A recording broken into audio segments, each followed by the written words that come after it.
Hola, ¿qué tal? ¿Cómo están, amigos que nos ven por este medio?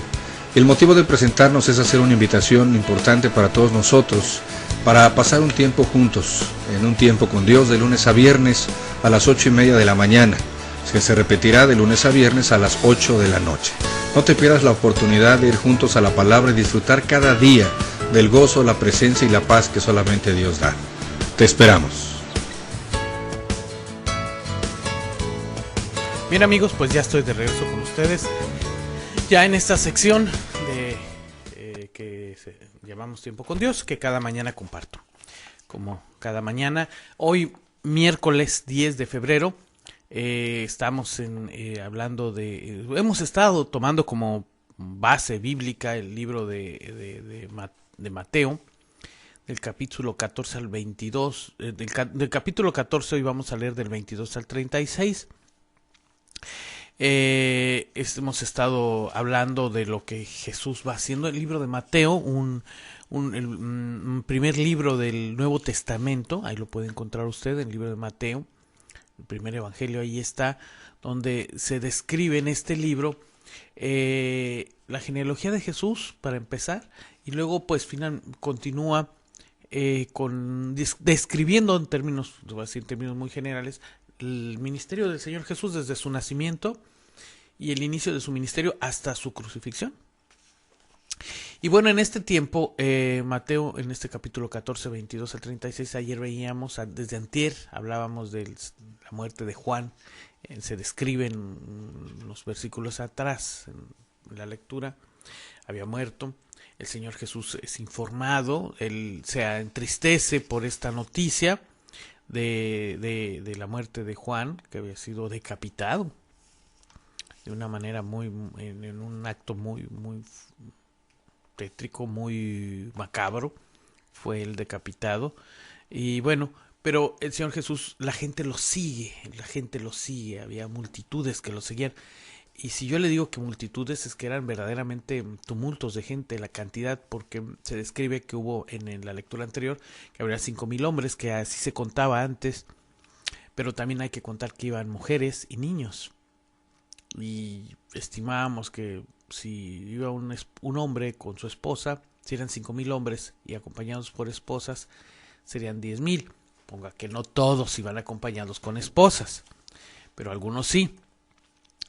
Si iban las esposas, iban niños en ese tiempo, seguramente que los acompañaban pequeños, o los hijos de algunos. Entonces estimábamos no menos de unos 15-20,000 personas estaban acompañando al Señor Jesús. Una cantidad asombrosa de gente que lo seguía. Y bueno, pues esto preocupaba mucho a Herodes, que llegó a pensar que era el mismo Juan que había resucitado, que él mismo había mandado matar. Oye, ¿no será Juan el que decapitamos? ¿O el que mandé decapitar? No era él, era Jesús, era otra persona. Y bueno, pues en el capítulo 14, del 22 al 36, dice así: después de esto Jesús hizo que sus discípulos subiesen a la barca para que cruzaran el lago antes de que él llegara al otro lado, mientras él despedía a la gente. Ya había hablado con la gente, ya los había alimentado, hubo ese milagro de alimentar a todas estas personas y sobraba la comida, dice. Y el Señor enseñaba y hacía milagros y sanaba. Pero si ya llegando la tarde, pues se retiraron a descansar. Cuando la hubo despedido, Jesús subió a un cerro para orar a solas. Al llegar la noche, estaba allí él solo. Mientras la barca ya iba bastante lejos de tierra firme, las olas azotaron la barca porque tenían el viento en contra. A la madrugada Jesús fue hacia ellos caminando sobre el agua. Cuando los discípulos lo vieron andar sobre el agua, se asustaron y gritaron llenos de miedo: ¡es un fantasma! Pero Jesús les habló diciendo: calma, soy yo, no tengan miedo. Entonces Pedro le respondió: Señor, si eres tú, ordena que yo vaya a ti sobre el agua. ¿Recuerdan este evento cuando el Señor Jesús camina sobre el agua? Bueno, este es el evento, aquí está. Ven, dijo Jesús. Pedro entonces bajó de la barca y comenzó a caminar sobre el agua en dirección a Jesús. Pero al notar la fuerza del viento tuvo miedo comenzaba a hundirse, gritó: "Sálvame, Señor". Al momento Jesús lo tomó de la mano y le dijo: "Qué poca fe tienes, ¿por qué dudaste?". En cuanto subieron a la barca, se calmó el viento. Entonces los que estaban en la barca se pusieron de rodillas delante de Jesús y le dijeron: "En verdad tú eres el Hijo de Dios". O sea, todavía no tenían la seguridad de que era Jesús, el Hijo de Dios, a pesar de que caminaban con él, andaban con él, veían los milagros que hacía, escuchaban lo que él enseñaba. Cruzaron el lago y llegaron a tierra en Genesaret. La gente del lugar reconoció a Jesús y la noticia se extendió por toda la región. Le llevaron a los enfermos y le rogaban que les dejara tocar siquiera el borde de su capa, y todos los que lo tocaban quedaban sanos. Yo creo que en esta lectura, cuando menos puedo percibir o entender que, bueno, si los discípulos, digo, y no lo digo como un argumento para excusarnos, por qué las personas a veces no creemos o no queremos creer en lo que Jesús enseñaba, lo entendemos, nos lo dicen y pues bueno, entendemos que es algo bueno, pero queda en ese terreno, hasta ahí, no lo llevamos a otro nivel de la práctica. Los mismos discípulos que estuvieron con Jesús no lo entendían. Pedro, que era este hombre arrebatado, de carácter fuerte, como dirían, muy atrevido, dudaba. Imagínense, pues repito, no por tratar de dar una justificación a nosotros en nuestra condición, ya hoy 2016 años después, o más de 2000 años, pues porque a veces nosotros flaqueamos, pero no es repito, no es un argumento para decir que las cosas no se hagan, pero a veces entiende uno a veces nuestra naturaleza humana en ese sentido. Todo misterio debe basarse en la oración. Luego del milagro de los 5 panes y los pescados, Jesús manda a sus discípulos a entrar en la barca, entre tanto que él sube al monte a orar. Durante la noche, conforme a su costumbre, ora en presencia del Padre Celestial, haciendo siempre lo que le agrada al corazón de Dios. Azotado por los fuertes olas, la barca en donde se encuentran los discípulos está a punto de hundirse, y entonces Jesús termina de orar y camina sobre el mar. Demuestra su divinidad al andar sobre el agua, al sacar a Pedro de las aguas y al calmar la tempestad. Todas estas cosas no pueden ser entendidas si no las aceptamos con fe. Si nos centramos en la lógica y en los conocimientos de este mundo, tropezaremos al ver un milagro, pero una fe firme nos llevará a andar sobre las aguas. Un hábito de oración y una decisión de fe derivada de las manifestaciones del poder del Todopoderoso, nuestro Padre Celestial. El mayor deseo de los enfermos es recibir la sanidad, y Jesús es el Dios de la sanidad. La barca en donde se encontraba Jesús con sus discípulos llegó a Genesaret, y entonces los hombres de esta ciudad envían noticias a Jesús para llevar, y entonces de esta ciudad llega la noticia de que Jesús está, y lo buscan para llevarle a sus enfermos. La fama de Jesús de que tiene poder para echar fuera a los demonios, sanar a los enfermos y con su palabra calmar el mar y las olas se extiende por toda la región. Los enfermos van con la fe y convicción de que si tan solo tocaran el borde del manto de Jesús recibirían sanidad. Todos los que extienden sus manos con fe sencilla pero firme reciben la gracia de la sanidad. No podemos presenciar milagros con una mentalidad calculadora. Por tanto, debemos desechar las formas humanas y mundanas de pensar y albergar la fe, y entonces recibiremos respuestas del Señor. El concepto, la fe como tal, creo que es un concepto que intelectualmente todos podemos entender, podemos comprender, pero la misma llevada al terreno de la realidad, esa ya es otra dimensión, esa es otra cosa.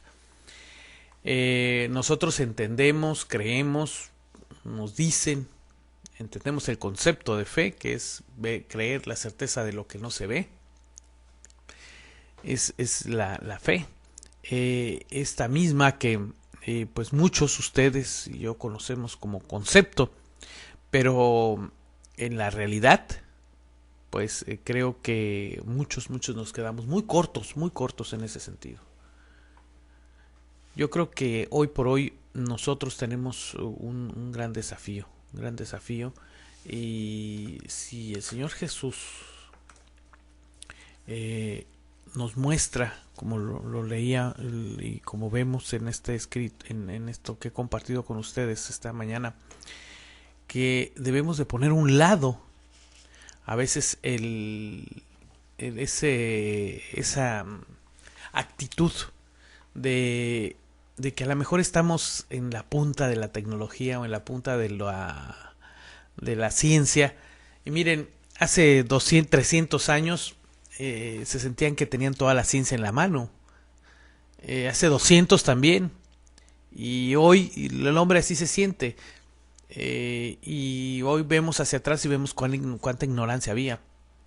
Y yo no sé, cuando vean 200 años más adelante, cómo nos van a ver, como unos grandes ignorantes.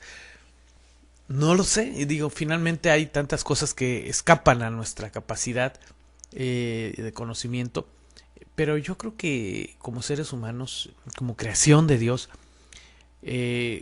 o como seres vivos, si volteamos a ver la bóveda celeste, las estrellas, la luna en la noche, resulta maravilloso, resulta impresionante y espectacular todo esto. El hecho de tener vida y haber una naturaleza activa, creo que nos debe de nos deba permitir percibir, cuando menos, lo inmenso de la obra del universo, y de que Dios está ahí atrás de todo esto. Dios es el creador de ello, y bajo esa tesis, bajo esa postura, bajo esa condicionante, esas condiciones, pues yo creo que no podemos más que sobrecogernos y encogernos de hombros y decir, bueno, pues hay un Dios, hay un creador, y pues nosotros somos parte de esa obra, somos parte de esa importante obra, y aquí estamos. Y ponernos altaneros y pensar que la ciencia somos producto de una serie de azares y de circunstancias que se fueron dando una tras de otra, pues resulta poco menos que inteligente. Yo los invitaría para que reflexionáramos en ese sentido, y viéramos la grandiosidad de la obra de Dios, y tomáramos la dimensión que nos corresponde, y pues entendiéramos que somos una parte importante de la misma. Dios nos creó a su imagen y semejanza, dice la escritura en Génesis, que nos creó a su imagen. Y bueno, si tenemos ese privilegio, y nos visitó el Señor Jesús y dejó su enseñanza, dejó su palabra, dejó todo esto para nosotros, no tenemos menos que, creo yo, lo invitaría a que reflexionara y pudiéramos entender que tenemos que creer. Es fe, es creer en algo que no se ve. Sí, puedo decir que puede sonar un poco ingenuo para muchos. Incluso hay muchos que con gran sarcasmo se burlan. Pero miren, cuando nosotros nos encontramos ya al final de la vida, o cuando si usted ha tenido le ha tocado vivir o estar cerca de una persona que está en su último suspiro, se dará cuenta, y entonces empezará a percibir la dimensión espiritual que hay atrás de todo eso. No le deseo que esté con una persona que esté, digo, hay circunstancias que se dan en la vida y que nos llevan, a veces nos ponen en esa circunstancia, y yo se los digo por experiencia, lo he vivido, y creo que en ese sentido empieza uno a percibir el trasfondo tan espiritual que hay atrás, de que hay, o que hay alrededor, más que atrás es que nos envuelve totalmente como seres humanos, y que está allí, y no es un mito, no es un invento de nadie. Ahí está, ahí existe esa persona espiritual en usted y en todos nosotros, que necesita, que pide, que clama y que busca a Dios. Yo lo invito a que reflexione, yo lo invito a que piense hoy en ese, si usted no lo ha reflexionado, reflexione en ese sentido y busquemos a Dios, reconozcámoslo. Y si esa gente iba con la confianza de que si tocaba nada más el manto de él, nada más lo tocaba, era suficiente para ser sano, nosotros aprendamos a creer que Él está al lado de nosotros, que sí. ¿Que tiene un plan? Sí. ¿Cuál? Pues hay que conocerlo para irlo a conocer a Jesús, para que nos vaya abriendo los ojos y vayamos conociendo qué es lo que tiene para nosotros. Y podamos dar ese paso de fe que tenemos que dar. Y yo lo invito a que lo reflexione, lo piense y bueno, pues deseo que esta reflexión nos lleve a acercarnos a Dios en esta mañana.